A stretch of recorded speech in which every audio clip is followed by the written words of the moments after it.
He's the man, Phil. Hello. Phil Daru. What's up, guys? What up, fam? Man, I'm driving, about to get into a hurricane, so. Oh, that's right. Yeah, man, it's been a rough couple of, I should say, a few days here, man. I've been trying to get ready, and then they said it's gonna be here, and it's not here, and now I'm driving into the storm, but I'm good though. I got my truck, so I'm ready to go. Yeah, you got the 4-wheel drive. So, That's it, man. so I got into lineman work now. Yo, there's a fleet of, it's probably cost Florida like $1 million right now in linemen that are in Florida that had driven down from New York, Pennsylvania, the whole nine, that haven't done any work yet because there's no storm yet. Because the storm slowed over the Bahamas. Yeah, these dudes just been getting wasted and getting paid for it. Seriously. That's awesome. Man. Yeah, it's getting bad, man. I would say down south it's not that bad. I was just at American Top Team. I'm driving back up north now, and man, it looks like a regular day there at this point, but getting up into like Stewart, Jupiter area, like now it's starting to rain and shit, but I mean, it is what it is. It's Florida weather, in my opinion. Yeah. That's what we go through all the time, so it's not a big deal. Do you have like a hurricane prep like thing you do? Man, this is probably, I would say this is my 8th hurricane that I've been through. So I know the steps, shuttering up my house and getting everything in order when it comes down to water and gas and all of that. The problem is this thing has gone so slow. So it's like everybody was freaking out like Friday, and now it's hard to even get gas up where I'm at. Oh, word. So now I have to make the drive, you know what I mean? So it's hard for me to get gas. It's hard for us. Everything is shut down as far as like get food, and Publix is, the supermarkets and stuff like that are all shut down. So we really can't do much, you know what I mean? But just kind of sit in our house. I got my gym, so I get to go train and shit. But at the end of the day, that's pretty much it. I got, and then, my work stuff. So I was like, man, forget it. I got to go down south anyways. I got some coaching to do, so did that, and now I'm headed back up north. My family's like where you're at, so I have to hustle back up because I got my kids, Right. waiting for me, you know what I mean? So I got to make that happen. Now, Phil, Stan, correct me if I'm wrong. I feel like as a culture, as we get further into being alive human beings on this earth, like we're getting like softer. For example, 1,000,000%. Stan, 1,000,000%. how many times have you watched school be canceled the day before the snow even comes? Oh, that's all like the a new time. thing. And then it doesn't come, and there's no school. I'm like, that was, I don't know. As a kid, I'm like, fuck yeah, that's awesome. I know, right? But like, what do you mean? The There's snow no is a little school? different than a hurricane, though. The hurricane could really fuck you up if it does do what they predict it to do. You know what I mean? I get you. Yeah. I don't know. So this one was a little different, man, because they were predicting a Category 5, and that's catastrophic. So with that, I get it, and then me being a parent now, I understand, it's a lot easier when I don't have to worry about picking my kid up, that they can just stay home and I can get everything situated, get everything in order, because I was running around like crazy, man, because it is hard when everybody's taking shit. So at the end of the day, like I gotta find things, like we were finding, I had to get like sandbags for flooding and shit like that. Damn. And that's hard to find, man, like especially when everybody's panicking and trying to get everything in order. Amazon. So, dude, I'm telling you, they have float bags on sale. I was like, damn, this is important. I need to get this shit for future reference. Yeah, like, right? This is perfect. So if anything happens, I have some float bags that you just blow up and you could reuse them things. Yeah. As opposed to me getting sandbags where I'm done after the first run through. So I don't know. Yeah. Maybe I should do that. Do you have an oh shit bag? I need to. Being in Florida, I know. I'm figuring out like this. I really need to have some MacGyver shit ready, just in case.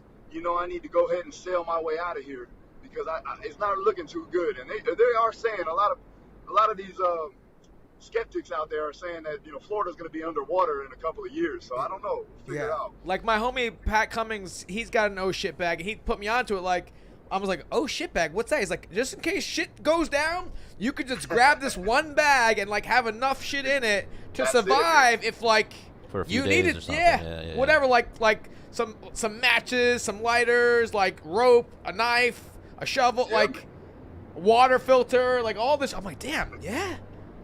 Well, even either have that bag or have somebody that has that bag. Yeah, and you can just take him with you. Because the thing is, in all reality, let's say you bought the best of all these things we're saying. I don't know, what's it, like $500? Probably, yeah. Well, like, we had Sandy up here, and Sandy wasn't like the hurricane hit land and fuck shit up, just the water swell. The water, like the rise of the water. Florida, I've been in a few hurricanes where it was like, oh shit, the neighbors just lost their roof, and like, it's fucking crazy.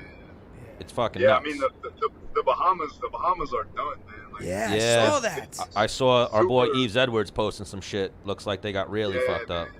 Now, sad, I could be a complete psychopath. Like, like in my head when it's storming like crazy and shit's getting like a little like, sketchy. I don't know. Like my blood starts pumping. I get like a little fucking amped up. Like, yeah, let's go.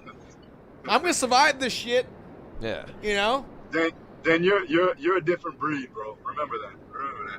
You're like that type of person that'll run into the storm, ready to go. Oh, just for fun. The first like hurricane that kind of like got up into New York a little bit, me and my buddies went out boogie boarding.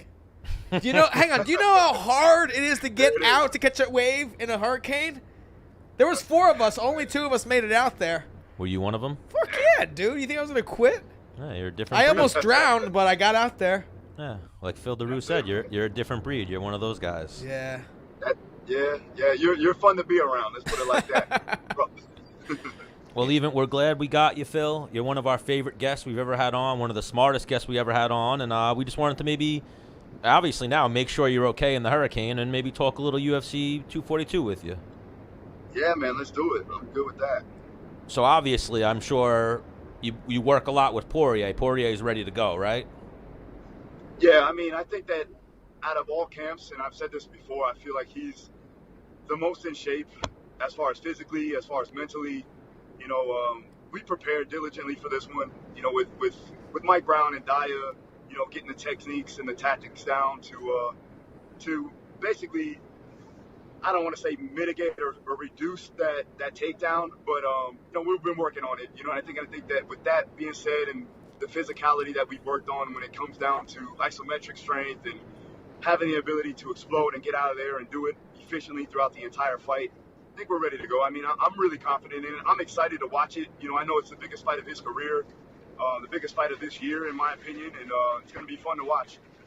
Yeah, because touching on that a little bit, and this being one of the best camps he's ever had, I can kind of contest to that in terms of if there was ever even like a thought or like people were kind of saying like, hey, Dennis, you might be up for a title fight. Like, you bet your fucking ass I'm ready for when they actually say the title fight is on the line. Like, I can hit that camp fucking full bore, and I would put $1 million. That's what Dustin did. You know what I mean? Like, hey, look, you're looking like you're up next, kid.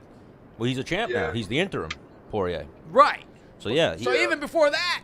Yeah. Well, I was listening to an interview he did. He said he did 12 weeks for Max, and then right off the Max fight, he took a few weeks off and then got right back into it. So he's probably, the best shape of his life.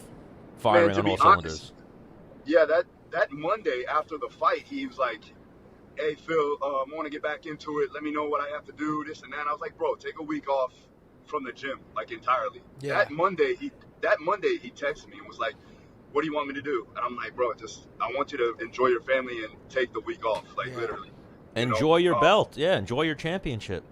Yeah, but you could tell, like, he knew what was coming next. Right. So he wanted to get a jump start on it. And he came to American Top Team a little bit earlier than he usually does. Usually he gets to ATT around 8 weeks out.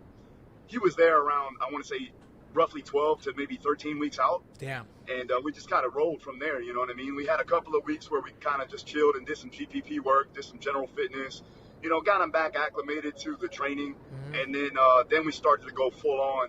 About 8 to 9 weeks out, I got his baseline testing done, and then we went on in from there. Oh, for sure. And now you work. How long you been working with Barboza? This will be my third. This is our third camp together.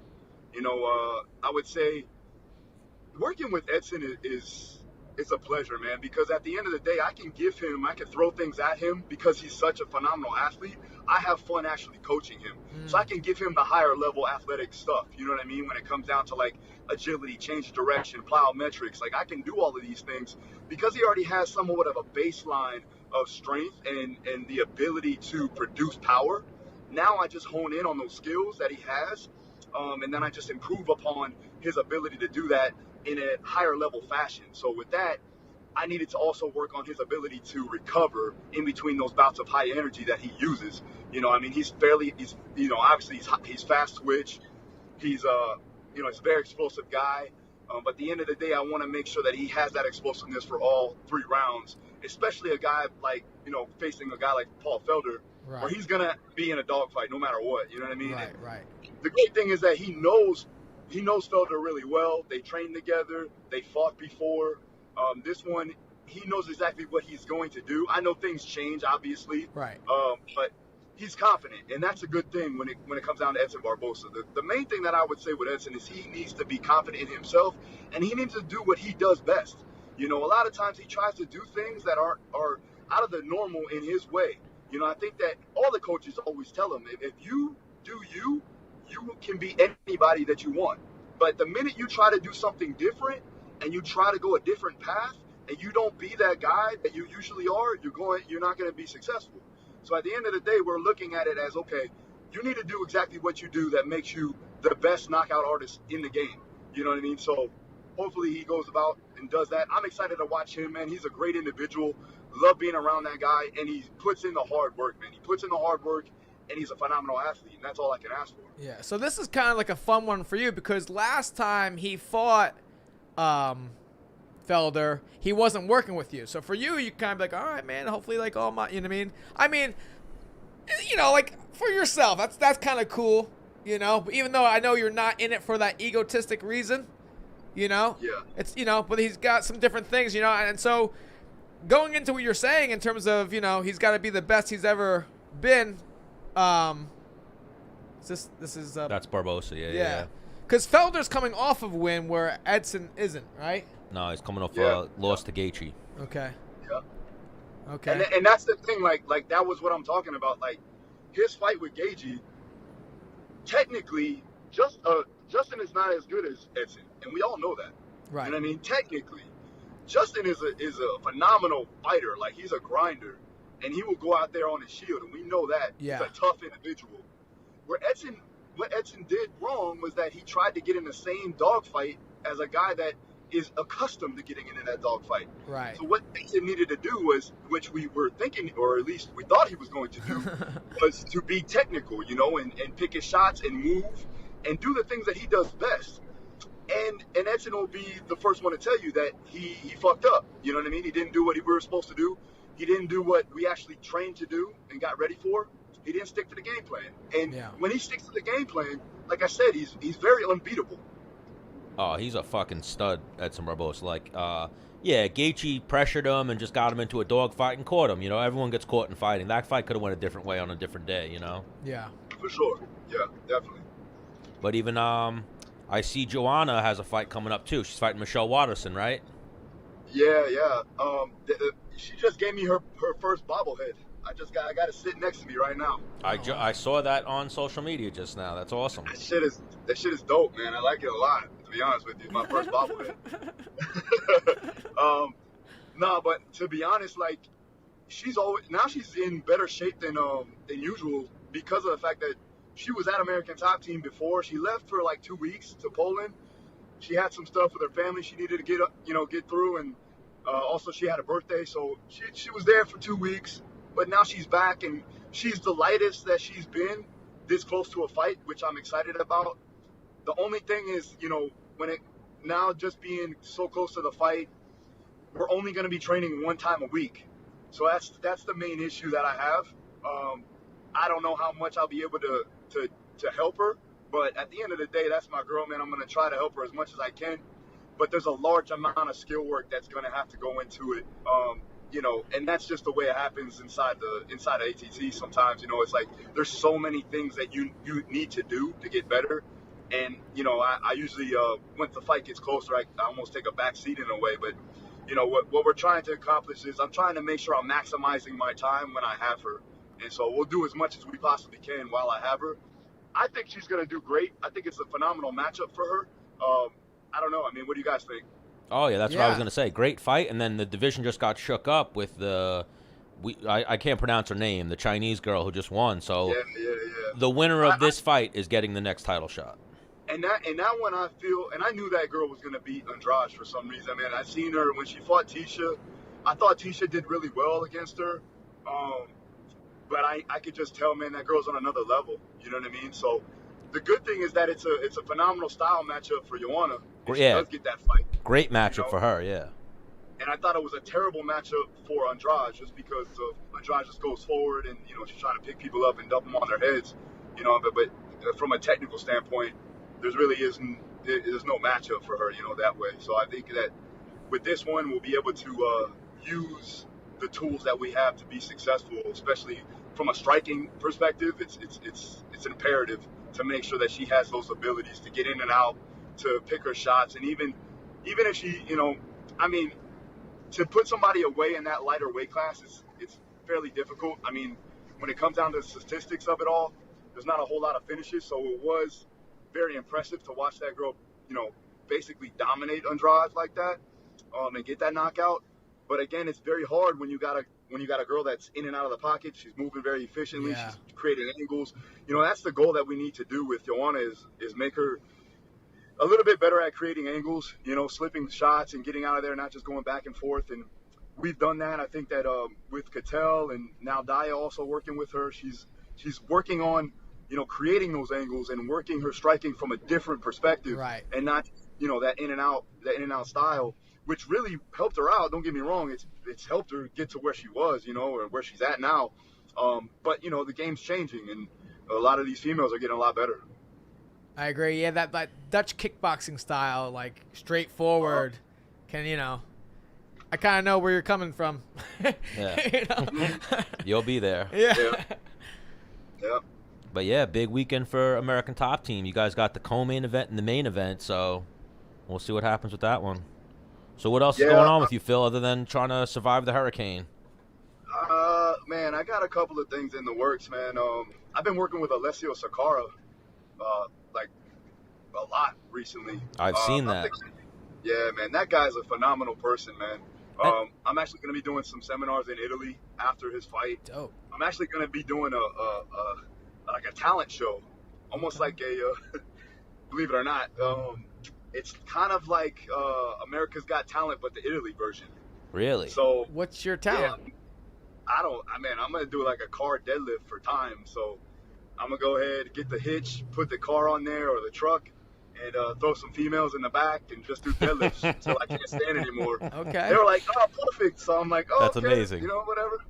Wow. Man, only thing I know how to do is be strong. So right. That's what we're gonna do. You know what I mean? At the end of the day. But I mean, they asked, and I was like, oh yeah, man, I could do something, I guess, And I'm going out there for a seminar, so that was the main thing. It's a double whammy. Yeah. So it's cool, And my lineage is I'm Italian too, so it's actually pretty cool. I get to go out there and actually see where my family's from, Oh, and you're selling yourself short. You don't just know how to be strong. You know how to make other people strong, very scientifically as well.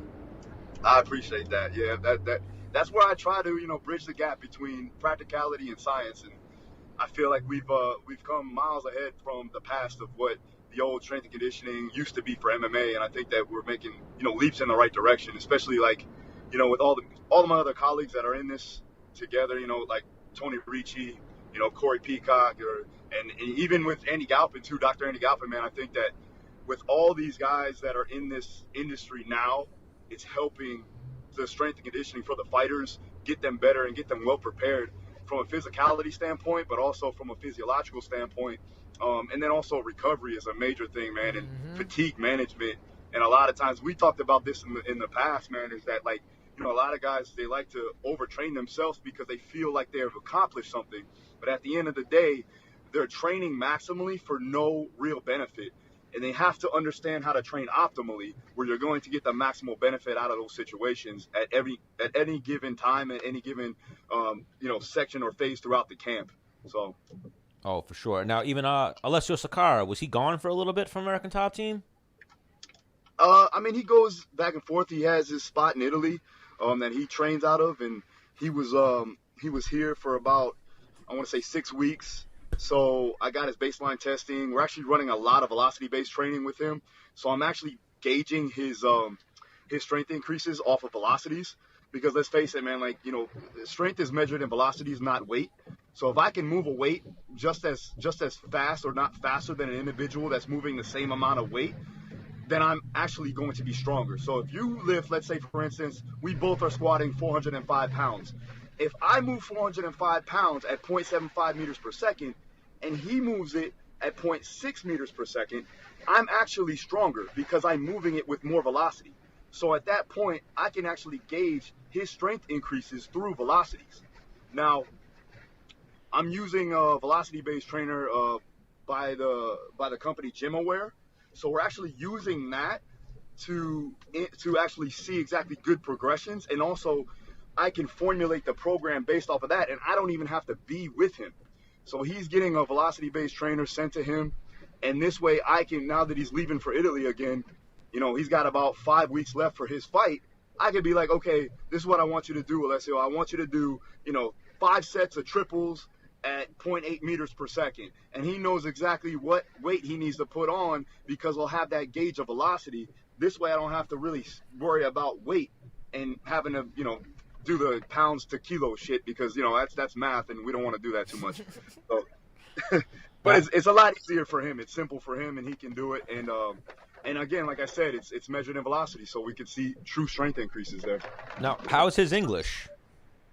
It's good. It's not bad. It's not bad. You know, there's some things where he has to translate a little bit through his phone, but for the most part, he's really good. Yeah, we're gonna have to work on that. We'll try to get him on the show one day. But man, we had your boy Dean on. Yeah. Bro, we fucking love that guy. We're gonna try to make like a monthly segment where he comes on and just kicks some knowledge for us. Man, when it comes down to the fight game, he knows his stuff, man. You know, I've known that guy since I was about 19 years old. He brought me up in this game, you know, and he may not say it. He may just kind of shy away from it or whatever, but he's truly helped me get to American Top Team and be a coach there. And he was the guy that kind of opened up the door to me getting in there and actually helping coaching these athletes. So I owe him a lot. So, I mean, it's cool to see him on the show and see him get all these accolades, and, you know, being buddy now with old what's his name, Dana White. Yeah, man. So it's cool. I mean, and up here in Port St. Lucie, like in the area that I met him in, like he's kind of like a local legend. You know what I mean? So it's funny, every time I go somewhere, he's like, I know Dean. He used to cut my hair, and I was like, okay, man. Like, all right, man. So everybody knows Dean from like high school, and like he was like the little nerdy kid who kind of just did, you know, cut hair and fucking. It was trying to get people to go into his garage to do jiu-jitsu and shit. So, I mean, it's good to see him actually make it to that next level of where he wanted to be, and especially doing what he's wanting to do. It's cool to see. Oh, he's the man. And then I told him we want to get him on the show for like a segment, a weekly thing. And then he posts the next day like episode 1 of his new show on like Instagram. So we definitely got to get on that. He's the man, yeah. Thomas. But Phil, you're the man. We'll let you get back to getting home to the family, preparing for this hurricane. Hopefully it doesn't hit you guys. Yeah, man. Thank you. I appreciate it, guys. Thanks for having me on. It's always a pleasure to talk to you guys, and you keep doing your thing, man. It's awesome to see you guys grow and have fun doing it. Yeah, that's all that matters. As long as we just consistently keep growing a little bit, and as long as we're having fun doing it, that's all that matters. And eventually it'll turn into some buckets of money. That's it, man. All right. You're the man, Phil. Stay safe. All right, brother. Woo woo. See you guys. Take it easy. Big Phil Daru fan. Yeah, he's dope.